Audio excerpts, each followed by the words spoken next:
Hey, Barry Manning here. Welcome to a Tuesday edition of the Garden Report before the NBA draft. We're recording this just about 24 hours from draft day, and it came fast. Nathan Grubel is here to help us break it all down. And we need some experts because we haven't had time in the Celtics world, Nate, to help us. To break down prospects, to look at who'll be available. Who knows if the Celtics are even going to draft in the first round? Certainly possible, like last year, that they could trade back into the second round. There's money reasons to do that, but for now, they're at 30. Brad Stevens talked a little bit today about picking at 30 if there's a guy they like there. Same deal as last year, I'd say. So if there's a couple different guys they like that they think will be there in the second round, can move back and do that. And if there's someone they really love there, stay and pick. I guess they could move up, but I can't really see that happening. So I want to toss around some names with you. Some of the guys you think could be there at 30, some of the guys you like at the end of the first round in that area. Already started looking to a bunch of these guys. But who do you think is a name you like or a position you like that the Celtics should be targeting here? Well, first of all, Bobby, thank you so much for having me on. You are correct. I'm sure Celtics fans are still popping champagne bottles everywhere, even after the parade's over with the championship. Right. So well deserved. Congratulations to the Boston Celtics for pulling it off. I picked out 5 different names, and I'm not sure how you want to do this. If you want to kind of go back and forth style, if you want me to just kind of run through some names and then maybe you stop me. Yeah, we could certainly do back and forth. So first name I have written down, and again, these guys for me are in a range in that 30 to 45, right? So depending on if the Celtics are drafting at 30, if they decide to potentially move back a little bit, pick up an extra pick or two and draft somewhere in the late 30s, early 40s, these guys are all in that 30 to 45 range. So first name I have written down would be Jalen Bridges out of Baylor. Curious if you've come across that name or if you've scouted him yet. 6'8", stretch forward, played at Baylor last year, made a significant percentage of his open catch and looks and catch and shoot threes, corner threes, legitimate NBA athlete. He can cover a lot of ground defensively, can make plays within the team construct. He is working to improve at making quicker decisions off the bounce when guys run him off spots. That is something I know he is actively working on. But I mean, listen, when you've got legitimate NBA athlete, 6'8", 41% from three, 9.5 attempts per 100 possessions. You know, the volume's very healthy. You know, the shooting splits are looking well in his favor. He rated out in the 94th percentile offensively, the 68th percentile defensively, all of these per synergy, of course. Shout out to my friends at Synergy Sports. 40.3% on his catch and shoot threes, 43.8% on his three-point shots off the dribble. So any way you're slicing it up, this guy's got touch for days. He certainly fills a position of need that I would think the Celtics would be continuing to look at as far as filling out depth, looking at that 3-4 combo forward position. I mean, they're going to want guys at the end of the day that can knock down open shots, right? That's going to be the biggest thing. You want guys primarily who can knock down open shots. Maybe they're bringing a little bit of playmaking, passing versatility, which I'm sure I'm going to touch on with a few other guys that I have on my list. And you want guys who are going to either defend their position very well or they're going to be able to play defense within a team construct. Jalen Bridges proved that at Baylor. He's a guy who gets his hands on the ball, can create steals, deflections, blocks. Showed a little bit of that at the NBA Draft Combine for anyone who hasn't seen his Baylor film specifically, but did get to watch some of the Combine, showed that off. So I really like Jalen Bridges as someone who knows what his role is. He knows how to excel, and he's going to be someone who can slot into an NBA role right away off the bench as someone you can trust to come in and do their job in a culture, an environment where the expectations are for you to do just that, right? The Celtics don't have time to give someone minutes who hasn't proven that they can knock down shots or act comfortably in the role. Yeah, and he's an interesting one. I think they've had him through for a workout. I want to say, yeah, he's on the list. So they've looked at him. They've had him in the gym. I think he fits a mold that they need, that they like. They certainly always like shooters there who can be a threat on both ends of the floor. He's interesting in 3 aspects to me. One, they have to start to look at replacing Hauser because on this roster, the cost of it, him becoming a free agent next summer, those are the kind of guys that are probably going to shake loose from this roster if you want to keep that top 5-6 together. So I do think that's, even more than big man maybe. and a position that they'll be looking at with that 30 pick at the very least. So I like that name. Other interesting thing to me about him and a bunch of guys I've looked at in this class is he's a guy who was in college for 5 years. So he's coming out at 23. Obviously a new dynamic with guys coming out of that COVID era and, getting extra years and stuff like that. You talked about him slotting right away. Is there a lot of upside here, or is this a guy who pretty much is who he is, you think, at this point?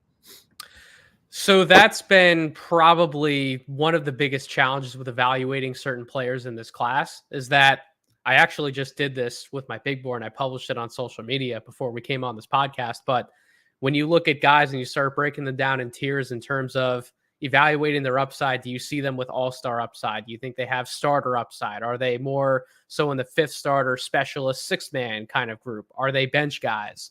I see Jalen Bridges as like a key reserve upside guy, someone who you're looking at as a seventh to ninth man coming off the bench. So it's tough to say, is there going to be a lot more there to unlock?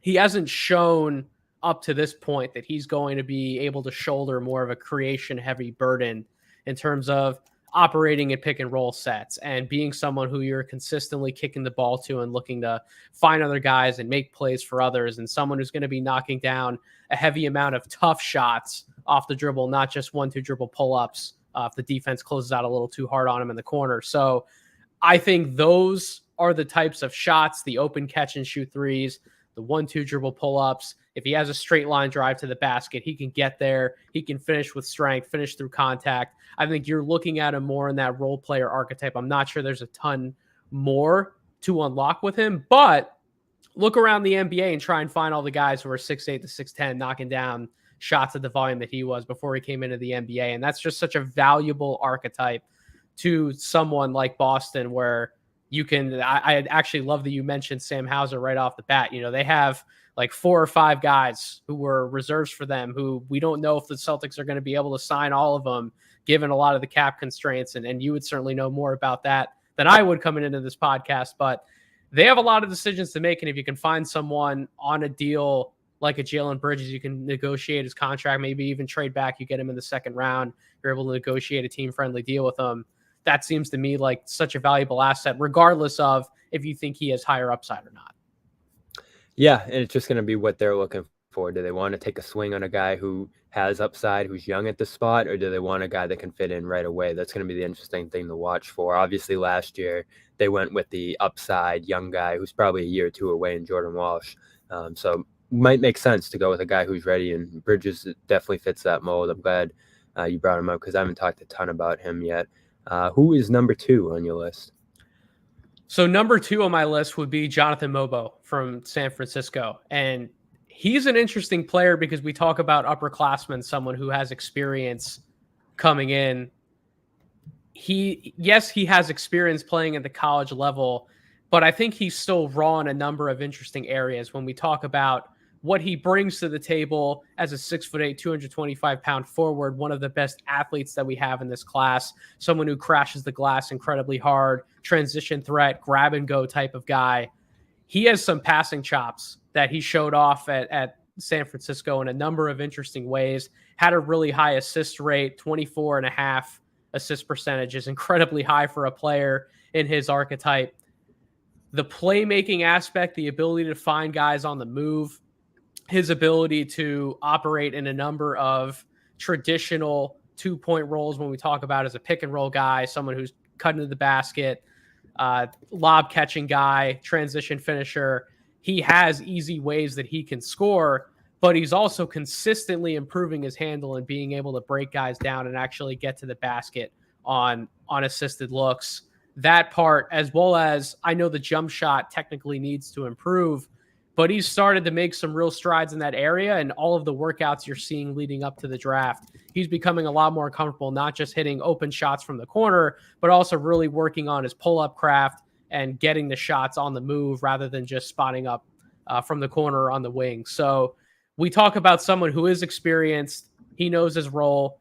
He fits the NBA really well in terms of athleticism, size, rebounding, fits the type of culture that Boston's built, but has some upside of his own in areas that are still a little bit untapped, a little bit raw when we talk about scaling up to the NBA level. So he would be a really interesting flyer for Boston to possibly look at in that late first, early second round territory. He's about 6'6", right? So I think when it's all coming down to, he's about like 6'7" and a half, 6'8" in shoes. So okay. Yeah, so that fits a little bit better if he's going to play some 5, and that's probably where he fits in, is that 5 position.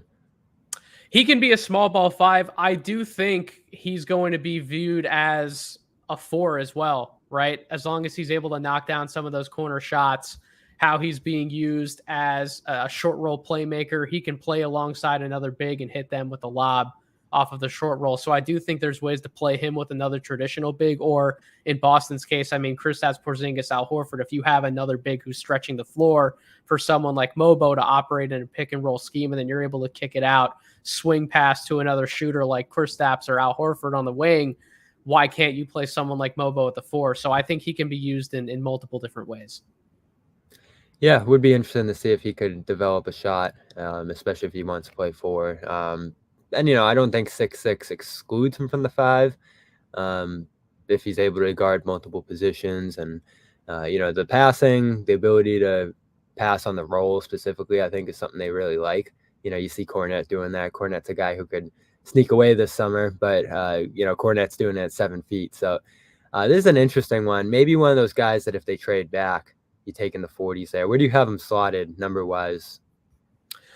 So I have him, like I said, I kind of have him in that 30 to 45 territory. I've actually moved him up. He's probably in like that 35 to 40 range for me. So not terribly far off, though, in terms of first round interest. And I mean, shoot, there's another guy that I have on my list a little further down who I thought he would have been a 45 to 60 guy about 2 weeks ago. And now all of a sudden you're hearing first round buzz from him. So if a team likes their guy, I've always been of the philosophy, don't worry about the number pick. Just go get your guy that you like and bring him in. Right, and that might be the case in this class more than any other. It's a ton of different projections on this one. Is this like the widest range of projections you've seen covering the draft? Yeah, so this class is really interesting, and I'm actually glad that you're probably the first host I've spoken with this cycle who hasn't immediately ripped the Band-Aid off right away at the top of the pod. What's the pessimism about this draft? Why don't people like this draft? Well, I would say that there's a lot of interesting talent to be found. There's certainly wide ranges in terms of consensus and what people are saying about where certain guys could go. But I think the pessimism is more so when we're talking about evaluating these guys, they do have swing skills that have proven to be more and more necessary in the NBA nowadays, like shooting, like being able to hit someone, make the next pass off of a live dribble. Some of these guys, even near the top of this projected class, have weaknesses in some of those areas to make you go, are we sure that he's definitely going to be an NBA player 2, 3, 4 years from now? Do they have these scary floors where they could be out of the league? I think there's a lot more of those quote unquote scary floors in this class than you would usually see when I'm thinking about ranking guys as potential all-star caliber players or starter caliber players. So when you have those types of outcomes that people can easily talk themselves into, you're going to see a very wide range for a lot of these prospects just based on that fact alone. And for Mogbo, it'd be the passing, you would say, would be that bankable skill you're betting on with him? So the bankable skills I'm betting on with him would be his rebounding, his transition play, his motor, and then, like we talked about, the playmaking as a secondary or tertiary playmaker in the half court, and even in transition as a live ball passer. Yeah, and those guys are some of my favorites coming out of college in the past. Like, it makes me think of Nigel Hayes way back. Makes me think of Travion Williams a year or two ago now, who I really liked, who Boston brought in, but ultimately didn't have enough of an offensive game, I don't think, or a scoring game. I would say defensive question there too. I think the upside play here with Mobo is like, what if Jared Vanderbilt could shoot? I think that's more so what we're talking about, the upside with Mobo, and I like where he's at with his jump shot more than I ever liked where Jared Vanderbilt ever was with his shot. I remember evaluating him in his draft class. Yeah, so who is third on your list? So third, I have Dylan Jones out of Weber State. And listen, I know plenty of scouts who have him firmly entrenched in their top 20s in their first rounds on their boards. Really? I know NBA scouts who don't necessarily want to look his way at all or have him in the 45 to 60 range on their boards. So it's funny you just asked that question about wide consensus among rankings of these guys. Dillon Jones is certainly a divisive prospect, but the way I see it is if you're taking a look end of the first round, 25 to 35, even in the 35 to 45 territory, why not take a flyer on someone who is a uniquely skilled power wing? He's flourished in his career as a pick and roll ball handler, both as a scorer and a distributor. He's adept with his handle. He blends the ability to catch defenders off balance and then power through them when they make a mistake to score around the basket, both facing up and even out of post-ups when he turns his back on guys.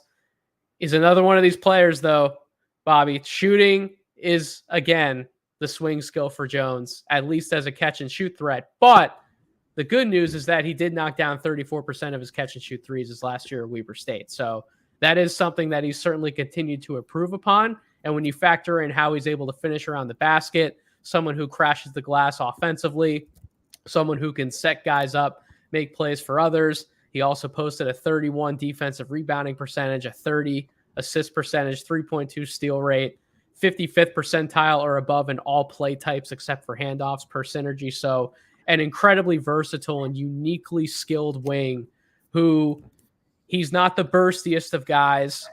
The jump shooting can be a question, but you take a look at all of the other things he brings to the table, along with his basketball IQ and how smart he is. He's one of the better interviewers and film study guys I've honestly seen in this class. I think he could slot right into that Boston locker room, pick up a lot of what Joe Mazzulla is putting down, and I think they could find a role for him as early as his rookie season. Yeah, that's what I was going to ask with him is what would his role look like on a team, on a good team especially? I mean, he's just another guy who, listen, you're trusting him that when the ball swings his way, he's able to catch somebody, take him off the bounce or power through him, and he's able to either finish around the basket, go to one of his patented turnaround hook shots, or he's able to swing the ball someone else's way. He's just another one of those wings who he's not necessarily taking anything from you off the table as long as he's knocking down his jump shots. Again, I'm confident that in a catch and shoot setting he's going to. So he's certainly one of those guys. You're going to look for him to space the floor on the wings or the corners, and then you're going to be able to get him in a secondary action. Maybe you're running him off a screen, getting him into a screen and roll situation, put him in a secondary pick and roll action, and then he's able to spray it out to a lot of the other shooters that Boston has, or finish at the basket. Yeah, and the shooting's interesting there. They're not opposed, obviously, taking Walsh last year to drafting a guy who's got some shooting questions, needs some shooting development, but the free throw numbers are good here, which is like what you always like to see in terms of maybe developing one. But I guess the tough part with him is he went 4 years without getting above 35%, which was his height in the second year there. Sure, but at the end of the day, like you said, the free throw numbers are good. His willingness to get downhill and get to the line and really put himself in position to make the types of shots that he knows he can make. And I think that's one of the things with guys that sometimes goes a little bit under the radar is, do they put themselves in position to take shots that they likely aren't to make? Or are they guys who they understand their strengths, their weaknesses, and they're going to set themselves up for good looks almost all of the time? And when you're a guy like Jones who averaged 21 points per game on efficient shooting, all things considered, I think you can trust someone like Dillon Jones to come in and provide a role for you off the bench. I think a good comparison to him would be someone who I know this guy didn't get a lot of burn in his rookie year, but the minutes he did get, and then in the G League, Colby Jones in last year's draft was a very similar player to someone like Dillon. I think Dillon's bigger. I think he's stronger. I think he fares better in terms of actually being able to guard up and guard wings. He's not just someone who you're sticking on an opposing backcourt matchup, but very similar offensive roles. Someone who, again, he's not taking anything away from you off the table. And as many of these guys you can put on the floor as possible who can be, dribble, pass, shoot types of decision makers and shot makers. I mean, those are the types of guys every single NBA team's looking for. And Boston in particular is looking for that skill set, along with guys who are very much willing to rebound for their position, crash the glass offensively when they have the opportunity to sprint at the rim from the corners. That's something that Dillon Jones, I think, can do for you at a good enough level in his rookie year. And if he continues to improve his shooting, if he becomes a better shot maker off the bounce, we're talking about someone who could be much more than a fifth option for you offensively, just given his playmaking acumen. Yeah, and that's another type of player they've liked in the past. Those bigger guards, guys who have that size at that position. So he'd be interesting, especially where they try to fit him in. It's a crowded backcourt here in Boston. Mm-hmm. So that's something they're going to have to figure out in terms of bringing guys in and how those guys might fit in. But they gave J.D. Davison those couple of developmental years in the main system, and he never really broke through in terms of getting NBA minutes. So maybe they're looking this year to get a different guy in that position. I know they're looking at some two-way options. They might draft multiple guys. So maybe this is a guy in the second round range that they end up either moving up for or could maybe even fall. Again, there's a wide range on all these guys, so you don't know where any of these guys could end up. How high could you potentially see him going? I could see Dylan Jones going in the 20 to 25 range. I really could. I think he could be one of those guys who is a absolute surprise on draft night, and we will see no short of surprises on draft night. That's what I'm excited for. Yeah. Like there's going to be just some guys that pop up in the 20s and you're like, whoa. We're going to see a lot of wild stuff. If people thought Ben Shepherd was a riser last year, then just wait for some of these guys who could pop up at the end of the first round Wednesday night. All right, want to take a quick second. Shout out our sponsors here. Check out Prize Picks. WNBA still rolling along.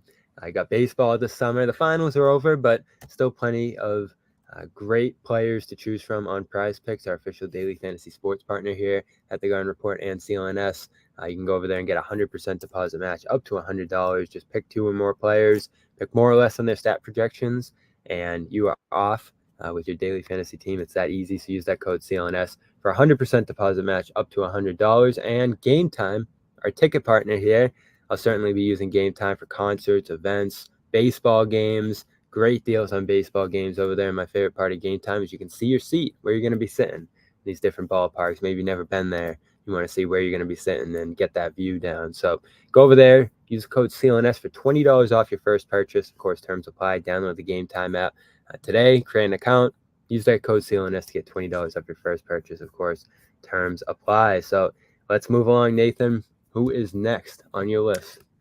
So next on my list would be the player I was alluding to earlier, who has seemingly seen a dramatic rise in where his draft stock sat from 2 weeks ago all the way up through now.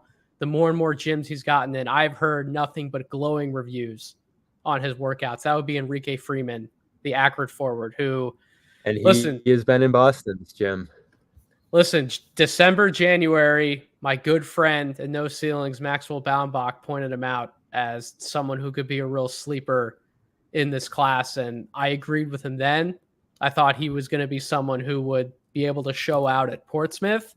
He excelled at Portsmouth, made his way to the NBA draft combines, showed out there, and now he's tearing up workouts. And everyone's loving his story in the draft as someone who worked his way up from the bottom at Akron, became a multifaceted rebounding forward.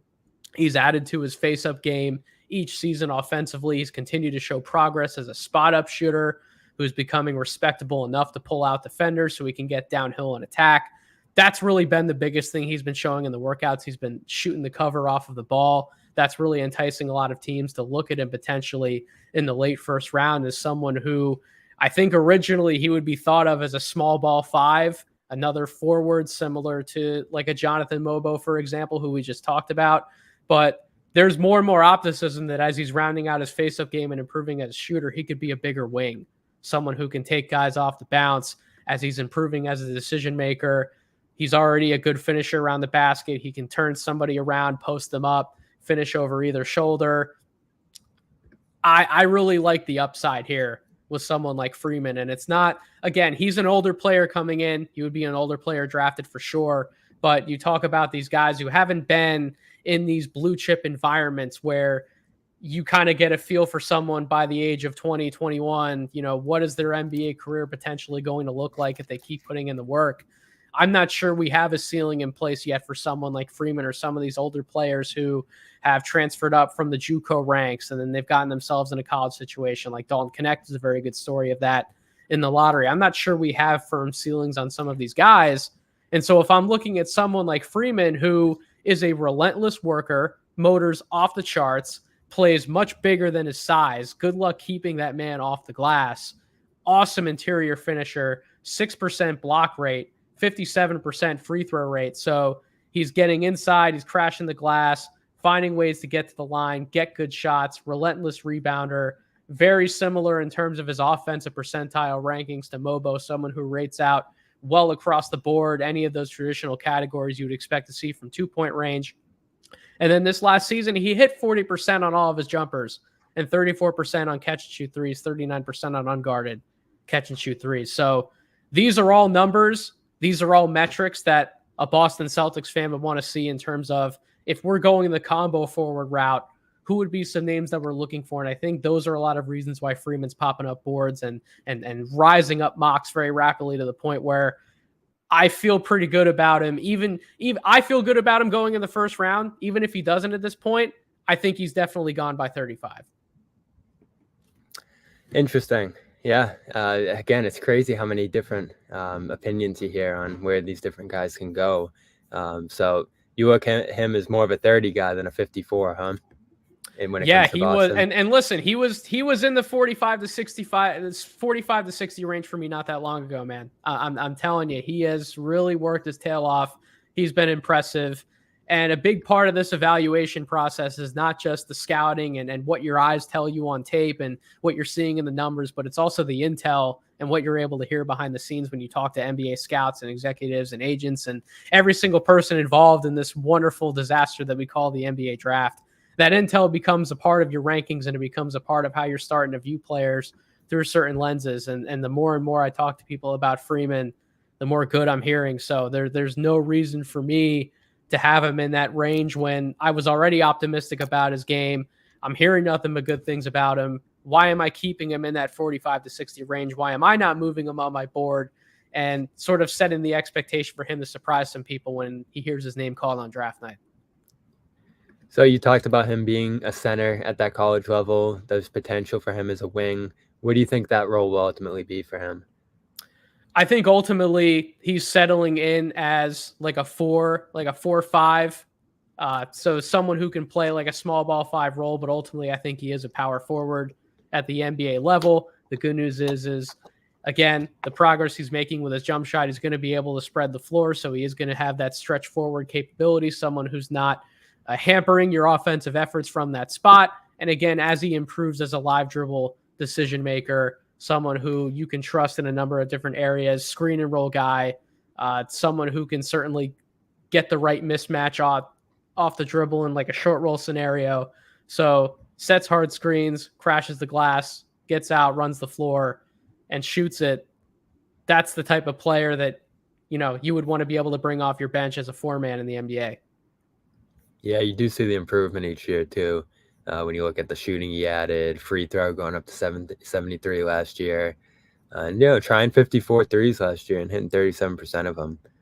That's all, It's not good bad stuff, encouraging stuff. Yeah, but another guy coming in 4 or 5 years there, you're like, all right, what's the growth ability here for a guy like this? And, at 30, it's so tough because you're Boston.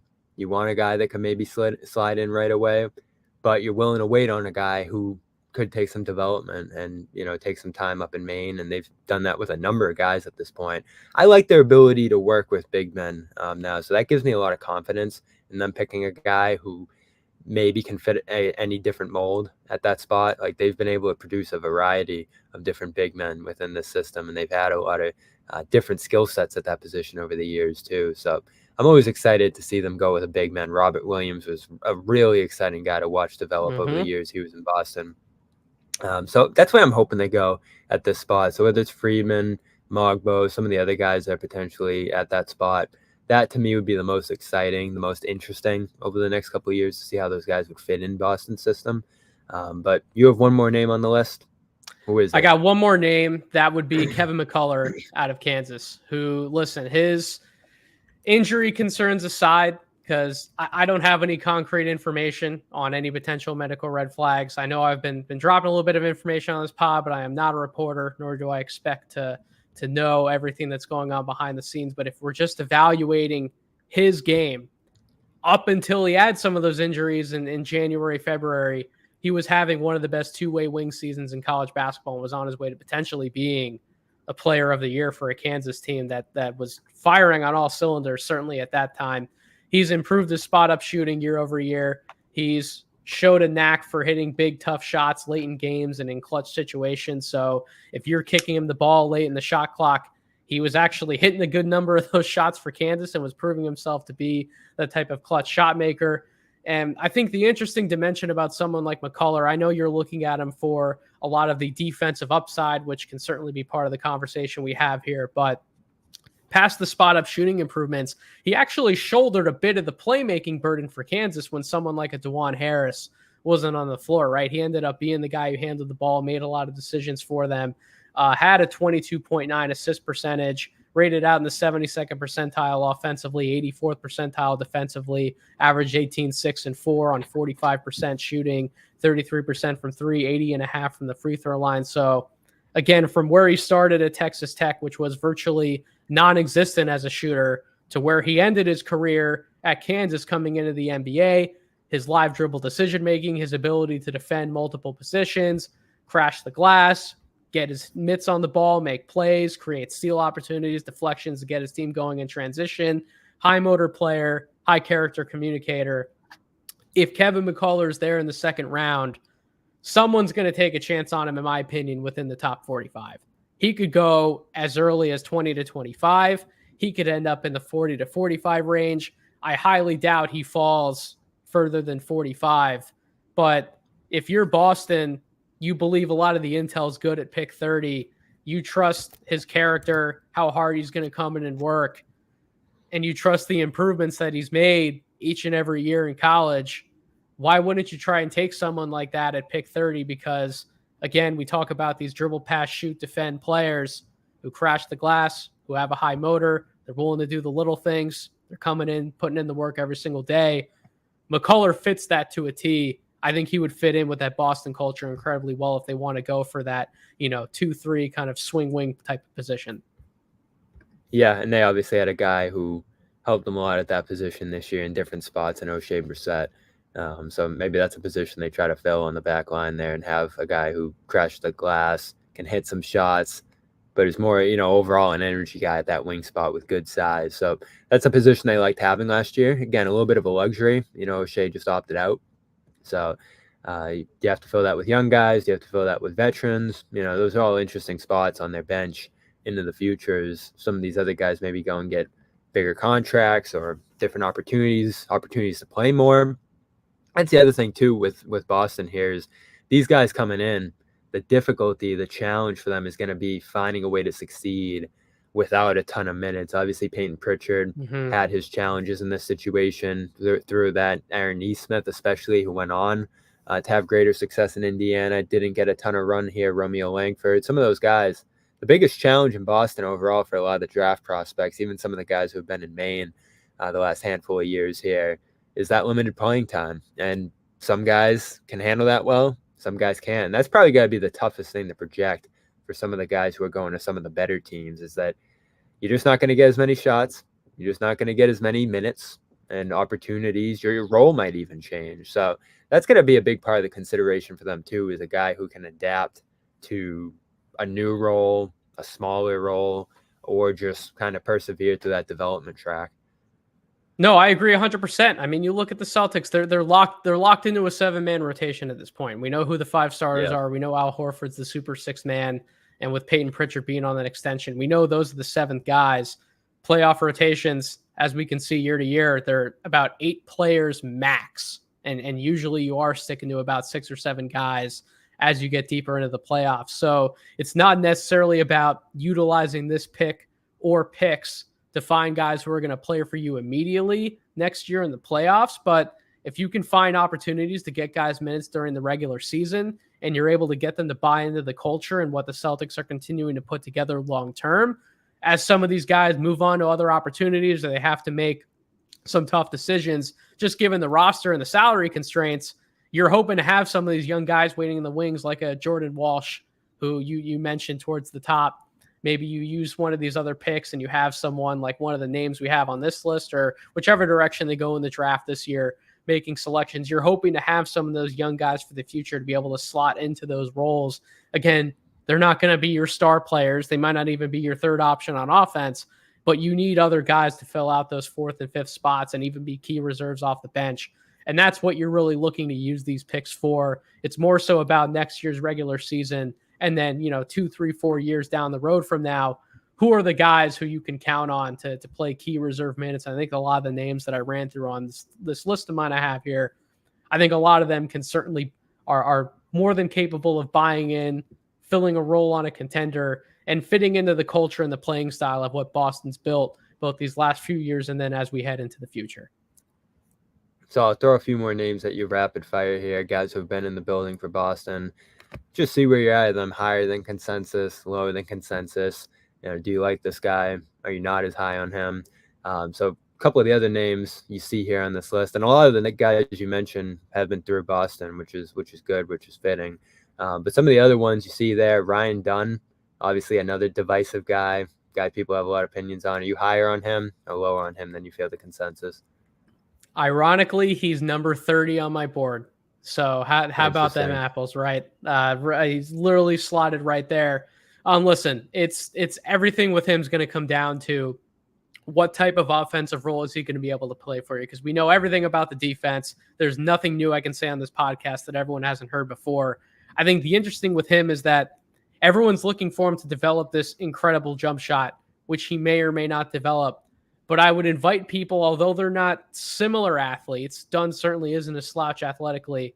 I would invite people to look at the type of role that Amen Thompson played last year for the Houston Rockets, for example, right? Playing defense across the board, but offensively acting more of that five-man role where you're finding him on cuts, you're finding him in transition, you're utilizing him as a screen and roll type of player.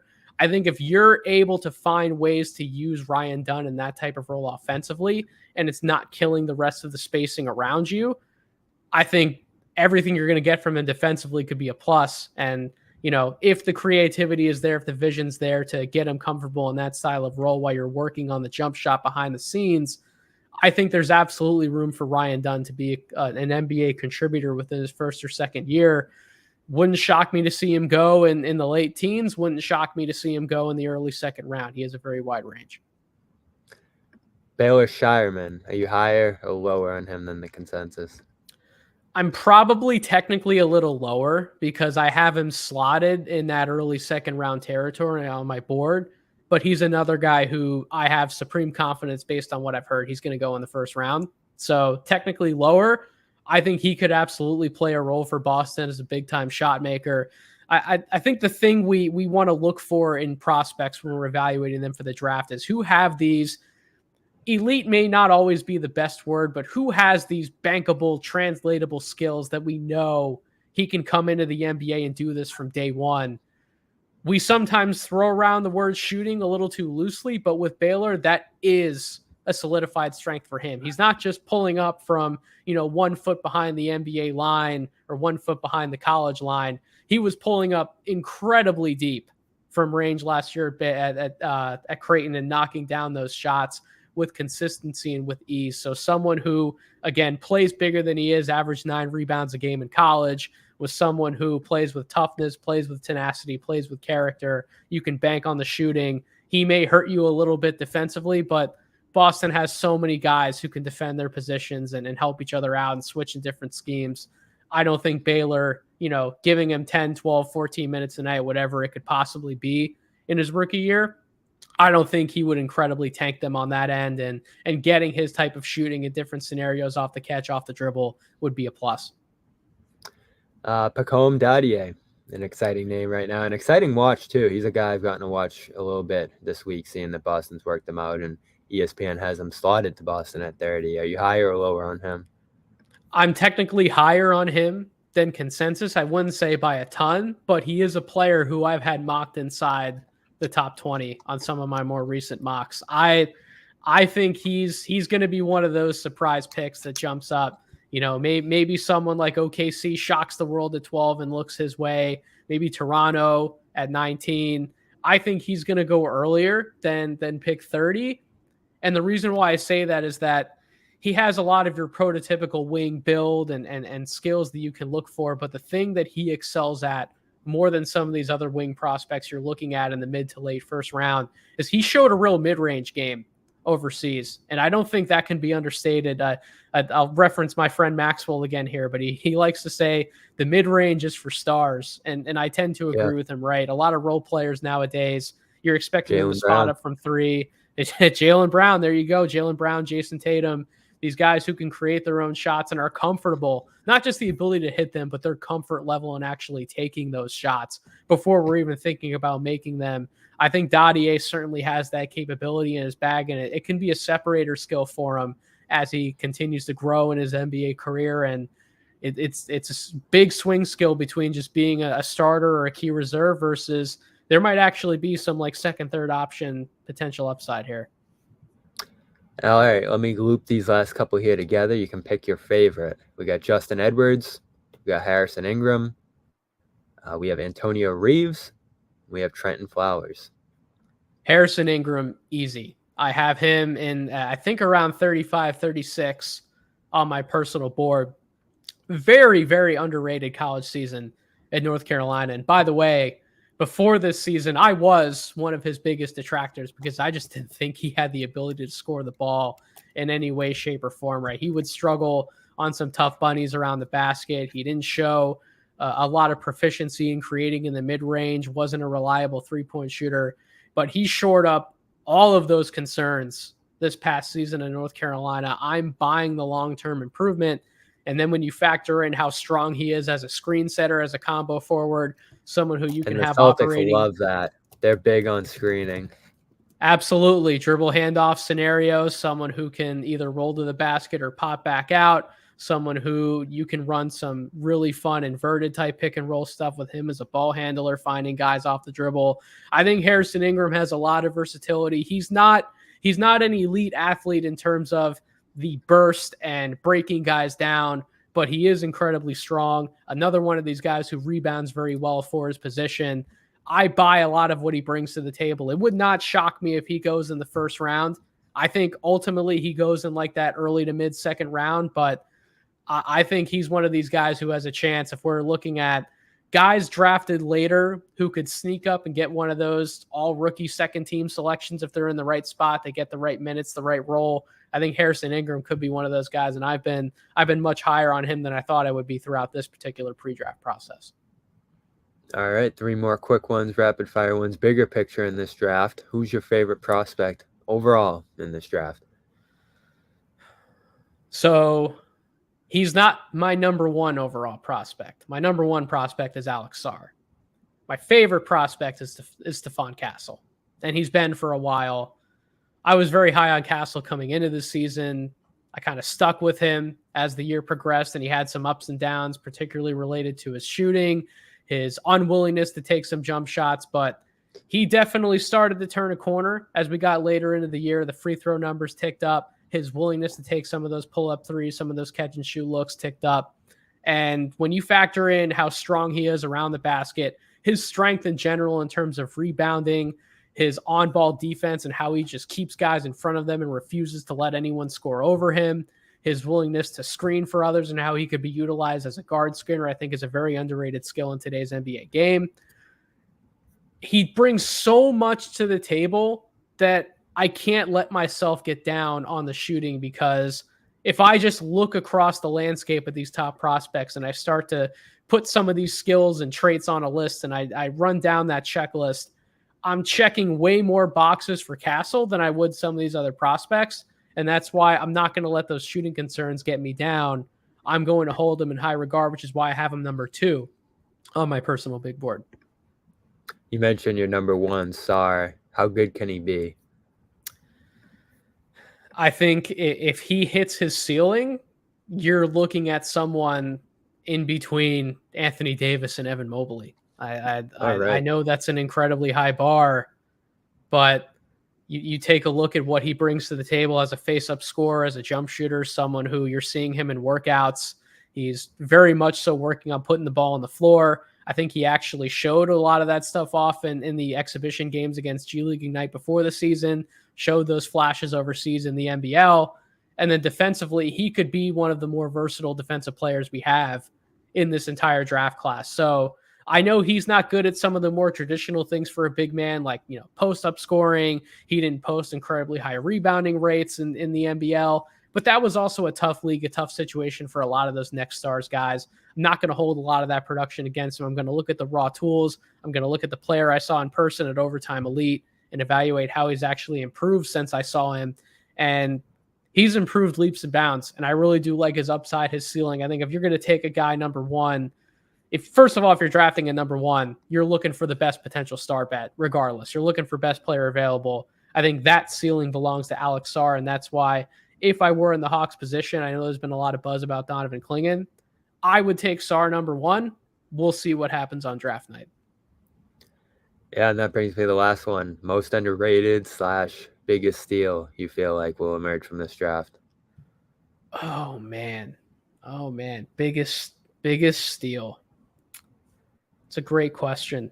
I think, or most underrated, if the Spurs take Devin Carter at 8, I think that could be one of the biggest steals in this class. And I was not very high on Carter through a lot of the process, but the more and more I dug in, the more and more people I talked to, the more comfortable I felt about his immediate two-way impact. Someone who, he's not a traditional point guard, but for everything that the San Antonio Spurs could possibly be looking for, playing someone next to Victor, I think he offers a lot of the skills that you'd be looking for in the backcourt. He's going to defend multiple positions. He's going to crash the glass. He's tough as nails. He's going to finish over guys. He's going to hit his open jump shots. I think if Devin Carter would be one of those types of role players that you would want to pair alongside Victor. So I think he could be the steal depending on the situation he goes to. Love it. We put 5 new names on the list. Mogbo, we got Freeman, Bridges. Who are the 2 other ones we threw there? Dylan Jones and Kevin McCullough.